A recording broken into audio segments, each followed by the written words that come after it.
એક ગામમાં એક ગરીબ માણસ રહેતો હતો. તેનું નામ ભીખુ હતું. તે ખૂબ જ મહેનતુ હતો, પણ તેને ક્યારેય પૈસા મળતા ન હતા. એક દિવસ તે જંગલમાં લાકડા કાપવા ગયો. ત્યાં તેને એક ચમકતી વસ્તુ જોઈ. તે નજીક ગયો તો જોયું કે તે સોનાનો સિક્કો હતો. ભીખુ ખૂબ ખુશ થયો. તેણે વિચાર્યું કે હવે તે આ સિક્કાથી પોતાનું ગરીબાઈ દૂર કરી શકશે. તે સિક્કો લઈને તે બજારમાં ગયો. ત્યાં તેણે એક દુકાનદારને સિક્કો બતાવ્યો અને પૂછ્યું કે આનું શું મળશે. દુકાનદારે સિક્કો જોયો અને કહ્યું, આ તો સોનાનો સિક્કો છે. આની કિંમત તો ઘણી વધારે છે. ભીખુએ વિચાર્યું કે જો તે આ સિક્કો વેચી દેશે તો તેને ઘણા પૈસા મળશે. પણ પછી તેણે વિચાર્યું, મારે આ પૈસાથી શું કરવું જોઈએ?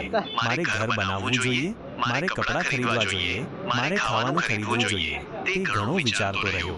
છેવટે તેણે નક્કી કર્યું કે તે આ સિક્કાથી કોઈ ગરીબ માણસની મદદ કરશે.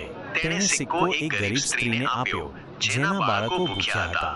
સ્ત્રીએ ભીખુને આપ્યા. તે ખૂબ જ ગરીબ હતો, પણ તે ખૂબ જ હોશિયાર હતો.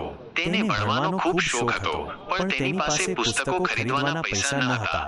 એક દિવસ રામુ જંગલમાંથી પસાર થઈ રહ્યો હતો. ત્યારે તેણે એક જૂનું પુસ્તક પડેલું જોયું. તેણે પુસ્તક ઉપાડ્યું અને જોયું તો તે ખૂબ જ રસપ્રદ હતું. તે પુસ્તકમાં વાર્તાઓ અને કવિતાઓ હતી. રામુ ખૂબ ખુશ થયો. તેણે પુસ્તક ઘરે લઈ ગયો અને રોજ રાત્રે તેમાંથી વાર્તાઓ વાંચતો. તેને વાંચવામાં ખૂબ મજા આવતી હતી. એક દિવસ ગામના સરપંચે જાહેરાત કરી કે જે સૌથી હોશિયાર વિદ્યાર્થી હશે તેને ઇનામ મળશે. રામુએ પણ પરીક્ષા આપી. તેણે ખૂબ મહેનત કરી હતી અને તેનું પરિણામ ખૂબ સારું આવ્યું. રામુએ પરીક્ષામાં પહેલો નંબર મેળવ્યો અને તેને ઇનામ મળ્યું. તેણે ઇનામના પૈસાથી નવા પુસ્તકો ખરીદ્યા અને તે ખૂબ ખુશ થયો. તેણે ભણવાનું ચાલુ રાખ્યું અને 2 વૃક્ષો, એક પીપળો અને એક વડ સદીઓથી સાથે ઊભા હતા. તેઓ માત્ર વૃક્ષો નહોતા, તેઓ ગામના ઇતિહાસના સાક્ષી હતા અને ગામ લોકો તેમને પ્રેમથી પીપળીઓ અને વડલો કહેતા. પીપળીઓ જુવાન અને જોશીલો હતો, જ્યારે વડલો વૃદ્ધ અને શાંત. બંને વચ્ચે ગાઢ મિત્રતા હતી. એક દિવસ ગામમાં એક નવી સડક બનાવવાનું કામ શરૂ થયું.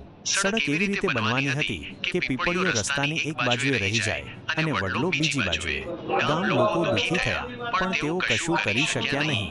પીપળી અને વડલાથી અલગ થવાનો વિચાર જ દુઃખદાયક લાગતો હતો. વડલો શાંત હતો, પણ તેની આંખોમાં પણ વેદના છલકાતી હતી. છેવટે એ દિવસ આવી ગયો જ્યારે પીપળિયા અને વડલાને અલગ કરવામાં આવ્યા. પીપળિયો રડતો હતો, તેના પાંદડા ખડખડાટ કરી રહ્યા હતા. વડલો શાંત ઊભો હતો, પણ તેની ડાળીઓ ઝૂકી ગઈ હતી. બંને વચ્ચે એક મોટી ખાઈ પડી ગઈ હતી, જે તેમની વચ્ચેના સંબંધને છિન્નભિન્ન કરતી હતી. વર્ષો વીતી ગયા. સડક પરથી ગાડીઓ દોડતી હતી. લોકો આવતા જતા હતા, પણ પીપળિયો અને વડલો હજુ પણ એકબીજાને યાદ કરતા હતા. પીપળિયાના પાંદડા હવે શાંત થઈ ગયા હતા, પણ તેની અંદરની વેદના હજુ પણ જીવંત હતી. વડલો વૃદ્ધ થઈ ગયો હતો. તેની ડાળીઓ વધુ ઝૂકી ગઈ હતી, પણ તેની આંખોમાં હજુ પણ પીપળિયા માટેનો પ્રેમ હતો. એક દિવસ એક વૃદ્ધ માણસ સડક પરથી પસાર થઈ રહ્યો હતો. તેણે પીપળિયા અને વડલાને જોયા. તેને તેમની કહાની યાદ આવી ગઈ. તેણે ગામ લોકોને બોલાવ્યા અને કહ્યું, આપણે આ બંને વૃક્ષોને ફરીથી સાથે લાવવા જોઈએ. ગામ લોકોએ વિચાર્યું કે આ કેવી રીતે શક્ય છે, પણ વૃદ્ધ માણસે કહ્યું, જો આપણે ઈચ્છીએ તો કશું પણ અશક્ય નથી. ગામ લોકોએ ભેગા થઈને પીપળિયાને કાપીને બીજી બાજુએ લઈ ગયા અને તેને વડલાની પાસે ફરીથી રોપ્યો. પીપળિયો અને વડલો દયાળુ હતી. તે હંમેશા બીજાની મદદ કરતી હતી. એક દિવસ રમા જંગલમાંથી પસાર થઈ રહી હતી. ત્યારે તેણે એક ઘાયલ પક્ષી જોયું. પક્ષીના પાંખમાં ઈજા થઈ હતી અને તે ઉડી શકતું ન હતું. રમાને પક્ષી પર દયા આવી. તેણે પક્ષીને ઘરે લઈ ગઈ અને તેની સારવાર કરી. રમાએ પક્ષીને રોજ દાણા અને પાણી આપ્યા. તેણે પક્ષીની પાંખ પર પાટો બાંધ્યો. થોડા દિવસોમાં પક્ષી સાજું થઈ ગયું. તે હવે ઉડી શકતું હતું. એક દિવસ પક્ષી રમાના ઘરેથી ઉડી ગયું. રમા થોડી દુઃખી થઈ, પણ તે ખુશ પણ હતી કે પક્ષી હવે સ્વતંત્ર હતું. થોડા દિવસો પછી રમા ફરીથી જંગલમાં ગઈ. ત્યાં તેણે એક સોનાનું પીંછું પડેલું જોયું. તે પીંછું ખૂબ જ ચમકતું હતું. રમાએ પીંછું ઉપાડ્યું અને તે ઘરે લઈ ગઈ. તે રાત્રે રમા સૂઈ ગઈ હતી ત્યારે તેણે એક સપનું જોયું. સપનામાં તે પક્ષી આવ્યું જેને રમાએ સાજું કર્યું હતું. પક્ષીએ રમાને કહ્યું, તે મારી મદદ કરી હતી, તેથી હું તને આ સોનાનું પીંછું ભેટ આપું છું.